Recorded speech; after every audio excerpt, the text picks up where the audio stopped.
So tell me what's been happening. Why do you think you've been around? Tell me a little bit about this manifestation you thought was starting to happen. What did it look like, or how far did it get, or how did you become aware of it? Start with that.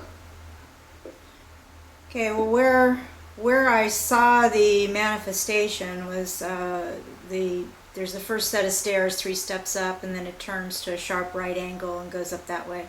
The garden door was actually open, so and this was, gosh, about 7:30, I would have to say, this morning, and actually off and on for the last several days I've been hearing little snippets of his music playing in my head, the words, snippets of music. And so what I'm hearing, what is it, remember the time, and that's all I'm hearing in an endless loop is remember the time, and then remember the time we first met, and I'm looking at basically the television, but to the left of the television, which is where the stairs are, I'm seeing a see-through, wavy little image with a little bit of shadow also in there as well. And it almost tried to take a little bit of shape, and then it was gone. But that lasted for probably a good, if I had to guess, 25, 30 seconds. It was a pretty long time. It wasn't like an instantaneous thing. So it seemed to me it was an attempt to yet again make presence known, that sort of thing. And the endless songs going back and forth, Billie Jean and the words of that. And it switched from initially being I am the one gonna dance on the floor in the round, to now it's switched to a different part of the lyrics, which is the kid is not my son, and that keeps playing over and over. And there's a feeling in my mind that these lyrics are messages in and of themselves that he's trying to play. Also giving me images of things from the movie Ghost, such as where Demi Moore is sitting in the room grieving and Sam Wheat is right there, and she can't see him, but he's sitting right there. So there's this sense of him sitting here with me sometimes when I'm watching things on television. Especially with the interview with Jermaine Jackson, which was very emotional for Jermaine.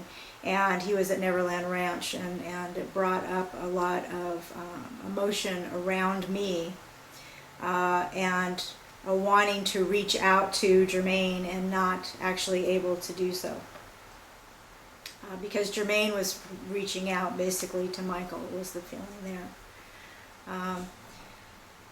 So if we want to talk about the purpose of trying to do this today, really is to try and connect back up with Michael. Ordinarily I wait for them to contact me, but trying to connect back up with Michael and see if there's anything that we can do further to assist him, and also if he's interested in assisting us with the research side of this whole process, of whether consciousness does remain. And I certainly believe that it does, and have seen a lot of experience, but I know other people don't necessarily.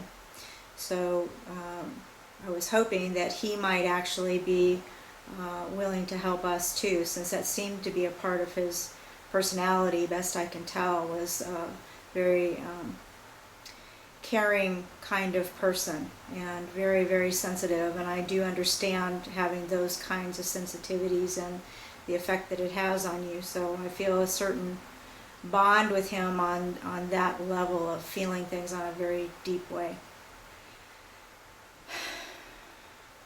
So I'm hoping that Michael will want to come forward and talk with us.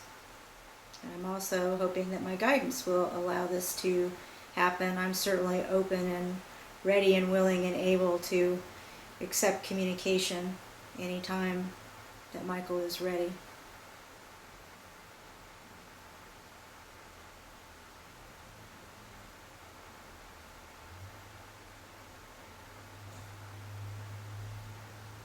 I'm hearing him in my head, John. Just so you know. Okay. And he's thanking me for my graciousness. And he understands that, I'll just repeat what he's saying. I understand that I'm putting you in a very difficult situation. I'm sorry. It just comes with being around me. And there is an effect that is not intended. And I did not do this to cause any difficulty to you. It's just that you were so willing to help me that I had to take the opportunity.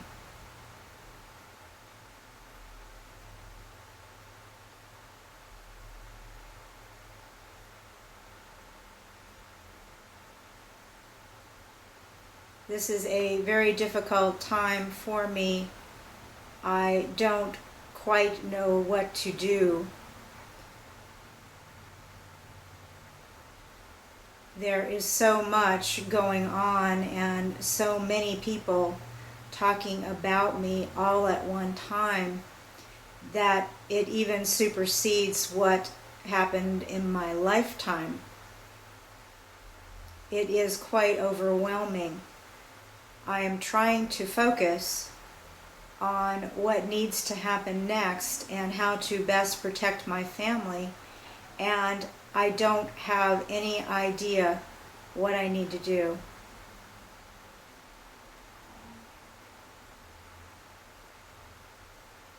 I am trying to reach out, and there are other people that have thought that they sensed my presence around them, and that is true,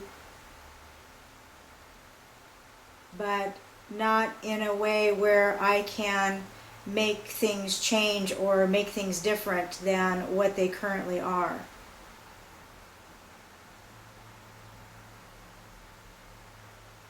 I have not quite been in this kind of situation before, but I do have some experience with not being able to have an effect on what people say and do. And the frustration is no less now than it was when I was alive.